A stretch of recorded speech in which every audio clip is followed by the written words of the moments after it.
Good morning guys and welcome back to my another new blog the bean discover 2.0। তো কেমন আছো তোমরা? আশা করি তোমরা সকলে খুব ভালো আছো। তোমাদের দোয়ার ভালোবাসা আলহামদুলিল্লাহ আমরাও খুব ভালো আছি। আর এই দেখো আজকে সকাল সকাল কি করছি, এদিকে আমাদের চাটা খাওয়া হয়ে গেছে, তারপরে এখন আমরা আজকে লুচি করব। তো সেই জন্য এইখানটায় কাবলি মানে ছোলা ভিজিয়েছিলাম রাতেই, তো এখন ছোলাটাকে রান্না করে সেদ্ধ করতে দিয়ে দিয়েছি। আর এই দেখো সেদ্ধ করাও হয়ে গেছে কাবলি ছোলা আর আলু একসাথে। আলু দিয়ে ভালো লাগে খেতে, কারণ যেহেতু লুচির সাথে শুধু শুধু মানে ছোলা দিয়ে খেতে ভালো লাগে না, সেজন্য একটু আলু মিক্স করলে বেশ টেস্টি লাগে। তো যাই হোক এখানটায় হচ্ছে লুচি ভাজছে দিদি, আর এদিকটা আমার ঘুগনিটা কমপ্লিট হয়ে গেছে। দিয়ে এখন আমরা এই সব দিয়ে ব্রেকফাস্ট করব। তারপরে কি করছি না করছি সারাদিনে অবশ্যই তোমরা দেখতে পাবে। আর এই ব্লগগুলো তোমরা বুঝতেই পারছো যে এটা যখন দিদিরা যখন ছিল তখনকার ব্লগ, কারণ এইগুলো ব্লগ আমার মানে ছিলই, মানে এডিট করা হয়নি বলে। আর ঈদ যেহেতু চলে এসেছিলো, তো তারপরে আমি নিজের ভিডিও দিতে শুরু করলাম, তো এই ভিডিওগুলো ছিল। তো সেই জন্য ভাবলাম যে চলো এই টাইমে এখন মানে যেহেতু আমি এখন ভিডিও টিডিও শ্যুট করি না সেই জন্য, আর এমনিতেও পুরো ভর্তি হয়ে আছে এখন, তো সেই জন্য ভাবলাম যে এত মানে ভিডিওগুলো শ্যুট করেছিলাম, অনেক স্মৃতি এখন আবার এডিট করছি, তো খুব ভালো লাগছে। সেদিনকার কথাগুলো মনে পড়ছে। তো এই তো কিছুদিন আগে মনে হয় এসেছিলো, এত তাড়াতাড়ি সময় কেটে গেলো, ওরা চলেও গেলো বাড়ি। তো যাই হোক এটা দেখতে পাচ্ছ, এদিকটায় এদের জায়ানোর জয়াকে দিয়ে দিয়েছি মানে লুচি আর ঘুগনি, আর আমরাও এখান থেকে খেয়ে নেবো, কারণ ওরা তো এতগুলো খেতেই পারবে না, জায়ানো না জয়াও না। তো আমরা এখান থেকে খেয়ে নেবো। আর আমাদের রান্নাবান্নাও কমপ্লিট হয়ে গেছে। এখানে দালিশানের মাছ তৈরি রেখেছি, এখানে ডাল রয়েছে, উচ্ছে ভাজা রয়েছে, আর এখানটায় রয়েছে চিকেন কষা। দেখতেই পাচ্ছ একটুখানি চিকেন ছিল, আর এখানটায় মাছও রান্না করা হয়েছে আলু বেগুন দিয়ে। তো এইসব হচ্ছে আজকে আমাদের লাঞ্চের মেনু। আর রান্নাবান্না তোমাদের সাথে সেরকম শেয়ার করলাম না, কি আর রান্নাবান্না রোজ রোজ শেয়ার করবো, তো সেই জন্য আর শেয়ার করিনি। তো চলো খাওয়া দাওয়া করে আমরা একটু বাইরে বেরোবো, কারণ আমাদের অনেক বাজার পাট মানে করতে হবে, বাজারঘাট, তো আমরা যাবো বাইরে। তো দেখতে থাকো ভিডিওটা, অবশ্যই তোমাদের ভালো লাগবে। তো আমরা খাওয়া দাওয়া করেই বেরিয়ে পড়বো, মানে একটু রেস্ট করে তারপরে যাবো, এখনও যাবো না দুপুরবেলায়। তো বিকেলবেলায় আমরা একটু বেরোনোর আছে, আর এইসবই রান্নাবান্না করেছিলাম, তা তোমাদের সাথে শেয়ার করবো। আর তোমাদের সাথে আরেকটা জিনিস শেয়ার করবো, চলো তোমাদেরকে দেখাই খাওয়া দাওয়ার পরে। তো এই দেখো গাইস, ফাইনালি আমার চলে এসেছে মিশো থেকে কয়েকটা পট অর্ডার করেছিলাম, তো সেই পটগুলো অর্ডার চলে এসছে। আর এখন তোমাদেরকে দেখাচ্ছি, এত ভালো কোয়ালিটি, আমি এক্সপেক্ট করতে পারিনি যে এত ভালো কোয়ালিটি মানে আসবে। আর আমি যখন ওই মানে যাই নার্সারিতে, তখন না ওই নার্সারিগুলোতে এই পটগুলো মানে প্লেন হোয়াইট কালারেরই দাম, এক একটার দাম 80 টাকা, 70 টাকা, 60 টাকা, মানে ছোটোগুলো তো 60 টাকা করে, আর একটু বড় সাইজ নিলে 80 টাকা, 100 টাকা, 120, 200 টাকা এরকম করে চাই। প্লাস্টিকেরগুলো, সেরামিক তো বাদই দিলাম, কারণ সেরামিকের তো প্রচুর দাম। সেরামিক যদি তোমরা এই সাইজের নিতে যাও তাহলে 150 টাকা করে পড়বে, আর প্লাস্টিকেরগুলো এগুলো 70 টাকা করে বা 60 টাকা করে এরকম করে দাম বলে ওরা। তো আমি ভাবলাম যে চলো একবার মিশো থেকে ট্রাই করা যাক। তো সত্যি আমি মানে ভাবতেই পারিনি এত ভালো কোয়ালিটি আসবে। আর কালারগুলো দেখো কত সুন্দর কালারফুল কালারগুলো। আর শুধু এই যে পটগুলো সেটা না, এর সাথে মানে প্রত্যেকটা মানে কালারের সাথে একটা করে প্লেট এসছে, মানে তোমরা এগুলো ঘরের মধ্যে রাখতে পারবে, মানে যাতে জলটা বেরিয়ে না যায়, জলটা বেরিয়ে গেলে কাদা কাদা হয়ে যায় না। দেখো প্রত্যেকটা কালারের প্রত্যেকটা প্লেট, কি সুন্দর কোয়ালিটি, মানে তোমরা মানে না মানে হাতে পেলে তোমরা বুঝতে পারো। আমরা হাতে পেয়েছি, আমি ভাবতেই পারছি না যে 160 টাকা দিয়ে আমি এই প্ল্যান্টের ইগুলো নিয়েছি। 5টা আছে, দেখো অফার চলছিল, খুব ডিসকাউন্ট মানে প্রচুর ডিসকাউন্ট ছিল, তো আমি নিয়ে নিয়েছি। দেখো 5টা 5 রকমের কালার, আর আমার এত পছন্দ হয়েছে।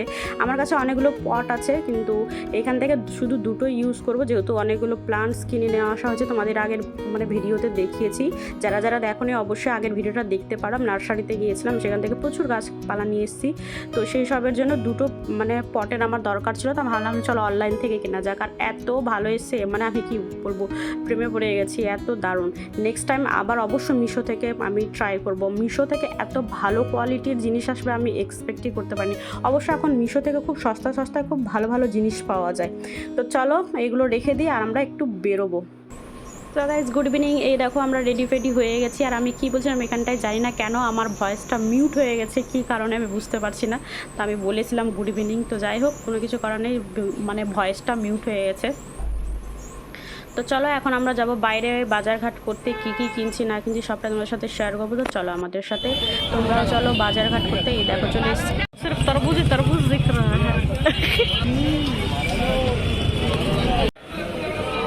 লেবু 50 টাকা, 120 টাকা, 70 টাকা, আম হচ্ছে 120 টাকা।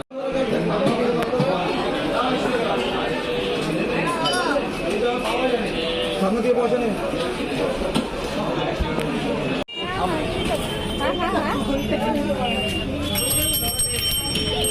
সো গাইস ফাইনালি আমরা এখন বাড়ি চলে আসলাম। আর দেখো গোড়া বাজার যাব আর মানে কম জিনিস কেনা হবে সেটা তো পসিবল না, কারণ গোড়া বাজার এমন একটা জায়গা যেখানটায় জুতো সেলাই থেকে চণ্ডীপাঠ বলে না সেই রকম মানে সব কিছু পাওয়া যায়, এভরিথিং মানে ঘরের যাবতীয় জিনিস পাওয়া যায়।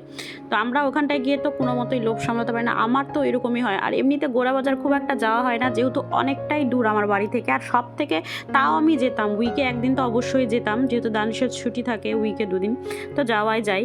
কিন্তু কি বলতো মানে এতটা দূর, তার মধ্যে দূর হলেও আমি চলে যেতাম, কিন্তু ওখানটায় কার পার্কিংয়ের এত সমস্যা সেই জন্য খুব একটা যাওয়া হয় না। কিন্তু ওখানটায় গেলে না মন ভরে আমি বাজার করি, মানে মানে সব কিছু এত সুন্দর, একটু কম দাম আছে, মানে আমাদের এখানকার তুলনায় একটু কম দামে পাওয়া যায়। তো অনেক ধরনের ফল নেওয়া হয়েছে, যে কিউই নেওয়া হয়েছে, দিদি সেটাই দেখাচ্ছিল, আর দিদি দেখাচ্ছে জিনিসগুলো, পেয়ারা নেওয়া হয়েছে, মৌসুম্বি নেওয়া হয়েছে, অনেক ফল নেওয়া হয়েছে। আর তার মধ্যে আম ছিল, আমও নেওয়া হয়েছে। তো অনেক কিছু মানে আমের কোয়ালিটিটা খুবই ভালো ছিল, ল্যাংড়া আম এটা, তো বেশ ভালো ছিল। আর ওখানটায় সব কিছুই না ভালো পাওয়া যায়। আর মেনলি সবজিপাতিগুলো আছে না এত ফ্রেশ ফ্রেশ পাওয়া যায়, যেগুলো এখানটায় অনেক কিছু যেরকম এখানটায় আমাদের পাওয়া যায় না, মানে এই যে কচুর লতি বলো, তারপরে থোর বলো, এইসব জিনিসগুলো না সহজে পাওয়া যায় না, মানে এইভাবে। আর ওখানটায় না বেছে কুটে দেয় এত ভালো, ওখানটায় না মানে কিছু কিছু মানে লোকজন বসে যারা শুধু এইসবই থোর বিক্রি করে, কচুর লতি বিক্রি করে। তো এইসব জিনিসগুলো না এভাবে মানে এরকম গোটা গোটা বিক্রি হয়, এভাবে তোমাদেরকে ছাড়িয়ে কেউ দেবে না। তো এরকম এঁচড়টা ছাড়িয়ে দেয়, এখানটা অবশ্যই এঁচড় ছাড়িয়ে দেয়, কিন্তু ওখানটায় দেখলাম যে মানে কিছু কিছু জায়গায় এরকম দেখো, এখানটায় আমরা কি বলে এটাকে লাউয়ের ডগা এইসব জিনিসগুলো এখানটায় তোমরা পাবে, কিন্তু খুব কম পাওয়া যায়। আর এখানটায় আমরা নিয়েছি লোটে মাছ। তো লোটে মাছ অনেক দিন থেকে আমার খাওয়ার ইচ্ছে ছিল যে লোটে মাছ খাবো। তো গোড়া বাজার গেছি, দেখেছি লোটে মাছ, তো লোভ সামলাতে পারিনি, তো সেই জন্য লোটে মাছ নিয়েছি। আর নিয়েছি কাতলা মাছ, আর কাতলা মাছটার মধ্যেও ডিম ভর্তি ছিল। তো ব্যাস এই 2 রকমের মাছ কিনেছি। আর সবজিপাতিতে ভর্তি করেছি, কারণ নর্মালি এসব সবজিপাতিগুলো তো পাওয়া যাবে, কিন্তু এই যে মানে লাউয়ের ডগা, তারপরে থোর, মানে এইসব জিনিস পাওয়া যায় না চট করে। তো সেই সব জিনিসগুলো নিয়ে এসে বেশ ভালো লাগছে, আনন্দ লাগছে। আর ওই দিকটায় জায়ান নিচ্ছে জয়ার এক্সাম, তো চলো তোমাদেরকে দেখায় ওরা কি করছে। অনেকক্ষণ থেকে ওরা আবার গুড গার্ল আর গুড বয় যে পড়াশোনা করতে বসে গেছে, বাইরে থেকে এসে অনেকটা টাইম ছিল বলে। আমি আজকে জয়ার না খুবই একটা বড় টেস্ট নিলাম 100 মার্কসের। ও দেখো কত মিনিটের মধ্যে ও শেষ করে দিয়েছে, মানে 29 মিনিটসের মধ্যে। তুমি কত টাইম দিয়েছিলে? 1 আওয়ারের লিমিট ছিল, এত টাইমের মধ্যে ও কমপ্লিট। ও মা জয়া, তুমি গুড গার্ল। ও দেখো ও স্টাডি করেছে যত দিয়েছি আমি। দেখি কি দিয়েছে। বাংলার এক্সাম নিয়েছিলাম 100 মার্কসের। সব লিখেছে? হ্যাঁ সব লিখেছে। দাঁড়া ভালো করে দেখতে দাও। ও ম্যাথ দাও ফলোইং, ওদিকে দেখি আর কি লিখেছে। ও write the before and after words, এটাও কমপ্লিট করেছে। ওয়ার্ড লিখেছে আবার, তবে ওখানে অ লিখেছে। আর এদিকে ক খ লিখেছে, ক থেকে উমা পর্যন্ত। এটা আমার নাম। Good girl Joya, good girl. বা সব পড়া কমপ্লিট করে দিয়েছো? দেখি আরেকটা আর নেই, এই তো। দেখি এখন আমি চেক করব। হ্যাঁ চেক করতে দাও, দাদাকে চেক করতে দাও। আমি গ্রামার করেছি, গ্রামার ও অ্যাক্টিভ প্যাসিভ ভয়েস। আর জায়ানের হ্যান্ডরাইটিং দেখো তোমরা কত সুন্দর, খুবই বাজে আমার জন্য। তোর জন্য করে কিন্তু ভালো সুন্দর। এখানে ওয়ার্কশিট করছিলাম আমি, মানে গুগল থেকে আমি ওয়ার্কশিটগুলো বের করছিলাম। যে একটা হয়ে গেছে চেক করবো এখন।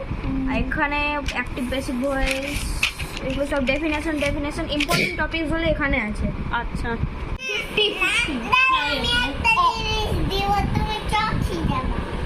চৌকি যাওয়া, এখানে আরো সুন্দর লাগছে দেখতে হ্যান্ডরাইটিং গুলো।